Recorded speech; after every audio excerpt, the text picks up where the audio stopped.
कार्तिक में पैदा हुए बच्चों को अपने जीवन में कष्ट क्यों झेलना पड़ता है और किस दोष के कारण इन बच्चों को अपनी लाइफ में जो सफलताएं हैं वो उतनी नहीं मिल पाती जितनी इन्हें मिलनी चाहिए। मेहनत करने के बाद भी इन बच्चों को सफलताएं बहुत थोड़ी क्यों मिलती हैं और इनके ऊपर ऐसा क्या दोष होता है जिसके कारण ये बच्चे अपनी लाइफ में खुद को हमेशा पीछे महसूस करते हैं। कार्तिक के महीने में पैदा हुए बच्चों को अपनी लाइफ में किस तरह की प्रॉब्लम्स का सामना करना पड़ता है और इनकी लाइफ में किस तरह के उतार चढ़ाव आते हैं और ये बच्चे ओवरऑल अपनी लाइफ में क्या कुछ कर पाते हैं। बहुत सारे पेरेंट्स के हमारे पास कमेंट आए हुए थे कि पंडित जी, अगर किसी बच्चे का जन्म कार्तिक के महीने में हुआ है तो क्या उसके ऊपर कोई दोष होता है और अगर हाँ तो उसका क्या निवारण होता है। कार्तिक के महीने में जन्म लेने वाले बालकों को अपनी लाइफ में किस तरह की सिचुएशंस देखनी पड़ती है या उनका ओवरऑल लाइफ जो होती है वो कैसी होती है। कार्तिक के महीने में जन्म लेने वाले बच्चों को अपने जीवन में किन किन परिस्थितियों का सामना करना पड़ता है और वो बच्चे कैसे होते हैं, इनके बारे में आप हमें बताइए। तो आज का यह एपिसोड बहुत ज्यादा इम्पोर्टेंट होने वाला है उन लोगों के लिए जिनके बच्चों का जन्म कार्तिक के महीने में हुआ है।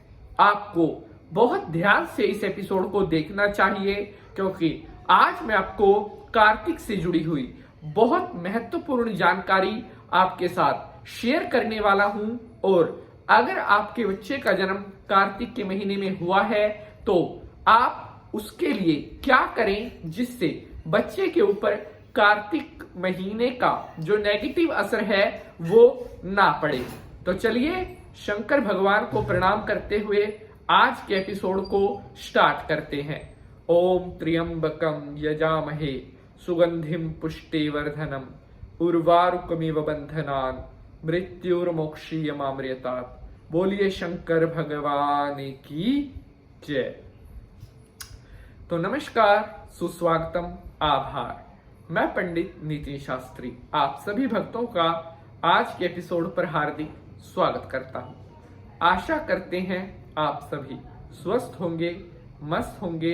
भगवान भोलेनाथ की कृपा आप सभी के ऊपर बनी रहे। कार्तिक के महीने में पैदा हुए बच्चों को कार्तिक स्त्री प्रसूता दोष लगता है, अर्थात कार्तिक दोष भी इसे कहा जाता है। अब ये दोष होता क्या है वो आप समझिए। कार्तिक के महीने में सूर्य भगवान तुला राशि में होते हैं और सबसे ज्यादा सूर्य भगवान किसी राशि में अगर अशुभ माने जाते हैं तो वो तुला राशि में माने जाते हैं। तुला राशि में होने के कारण सूर्य नीच के हो जाते हैं और अपने प्रभाव से भी विहीन हो जाते हैं। जिस तरह से जन्म कुंडली में अगर माता को हम देखते हैं तो वो चंद्रमा से देखते हैं और सूर्य से पिता को देखा जाता है। तो सबसे पहला पॉइंट, जिन बच्चों का जन्म कार्तिक के महीने में हुआ है वो अपने पिता पर भारी होते हैं, अर्थात उनके पिता को कुछ कष्ट होता है। कार्तिक में पैदा हुए बच्चे शारीरिक रूप से भी थोड़े कमजोर होते हैं या इनका जो स्वास्थ्य है उसमें उतार चढ़ाव आता रहता है। सूर्य कमजोर होने के कारण ऐसे बच्चों को आईज से रिलेटेड, आंखों से रिलेटेड समस्याओं का सामना ज्यादा करना पड़ता है। हमारे जो नवग्रह हैं उनमें सूर्य को राजा कहा गया है, अर्थात सभी ग्रह जो चलते हैं वो सूर्य के दिशा निर्देश से चलते हैं अगर सूर्य हमारा नीच है, प्रभावहीन है, तो बाकी के जो ग्रह हैं वो भी अपना कोई असर नहीं दे पाते हैं। बाकी के जो शुभ ग्रह हैं वो भी हमें अपना अच्छा फल नहीं दे पाएंगे जब तक हमारा सूर्य ठीक नहीं होगा। और जिन बच्चों का कार्तिक में जन्म हुआ है उनका सूर्य नीच का होता है, जिसके कारण इन बच्चों को अपनी लाइफ में बहुत ज्यादा स्ट्रगल करना पड़ता है, बहुत ज्यादा संघर्ष करना पड़ता है छोटी से छोटी चीज को भी प्राप्त करने के लिए। कार्तिक दोष के कारण ऐसे बच्चे, इनमें कॉन्फिडेंस लेवल यानी कि आत्मविश्वास जो होता है उसकी भी कहीं ना कहीं बहुत ज्यादा कमी रहती है।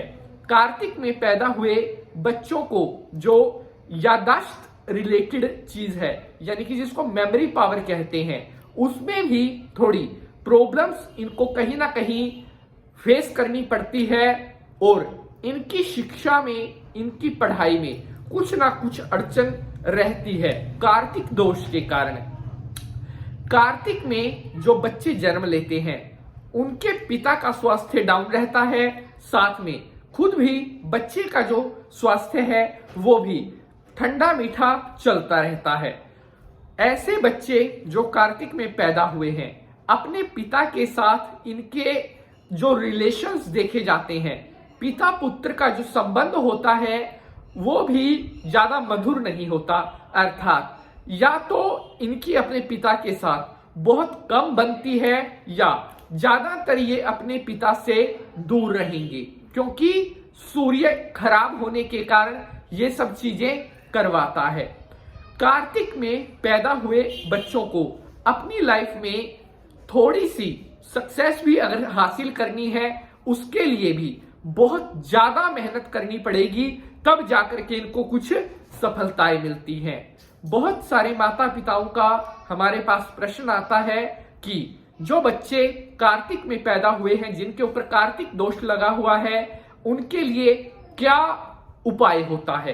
तो सबसे पहले तो जिस तरह से गंडमूल की पूजा होती है, कालसर्प दोष की पूजा होती है, पितृदोष की पूजा होती है, उसी तरह से कार्तिक दोष की यह पूजा होती है। जिन बच्चों का कार्तिक के महीने में जन्म हुआ है उनके लिए ये कार्तिक स्त्री प्रसूता दोष शांति की पूजा जरूर करवानी चाहिए। जिन बच्चों की कार्तिक दोष की पूजा नहीं होती, ऐसे बच्चे फिर अपनी लाइफ में ज्यादा सफलताएं नहीं प्राप्त कर पाते, ज्यादा सक्सेस अचीव नहीं कर पाते, और ये अपनी लाइफ में बहुत पीछे रह जाते हैं, क्योंकि ये दोष बार बार बच्चे को पीछे की तरफ खींचेगा, लाइफ में बच्चे को कभी भी आगे नहीं बढ़ने देगा, ना ही बच्चे को लाइफ में तरक्की करने देगा।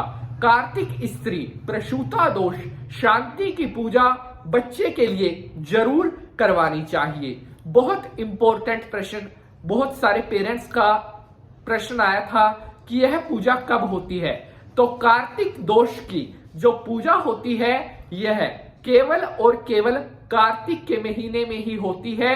इसके अलावा अन्य किसी महीने में भी यह पूजा नहीं होती है, और अगर आप कार्तिक के अलावा अन्य किसी महीने में यह पूजा करवाएंगे तो वो पूजा नहीं लगती है। अगर आप कार्तिक शांति पूजा से जुड़ा हुआ आपका कोई भी प्रश्न है या हमारे द्वारा आप कार्तिक शांति पूजा को संपन्न करवाना चाहते हैं, तो डिस्क्रिप्शन बॉक्स में हमारा नंबर दिया गया है, वहां पर आप हमसे संपर्क कर सकते हैं। आज के लिए बस इतना ही। अब आपसे अगले एपिसोड में मुलाकात होगी किसी और नए इंटरेस्टिंग विषय के साथ। तब तक के लिए मैं पंडित नितिन शास्त्री आप सभी भक्तों से आज्ञा लेता हूं। आप इसी तरह से हंसते रहें, मुस्कुराते रहें और परमपिता परमात्मा भगवान भोलेनाथ का आशीर्वाद आप सभी के ऊपर बना रहे। ओम त्र्यंबकम यजामहे सुगंधिम पुष्टिवर्धनम उर्वारुकमिव बंधनान मृत्युर्मोक्षयमामृतात्। मिलकर बोलिए शंकर भगवान की जय।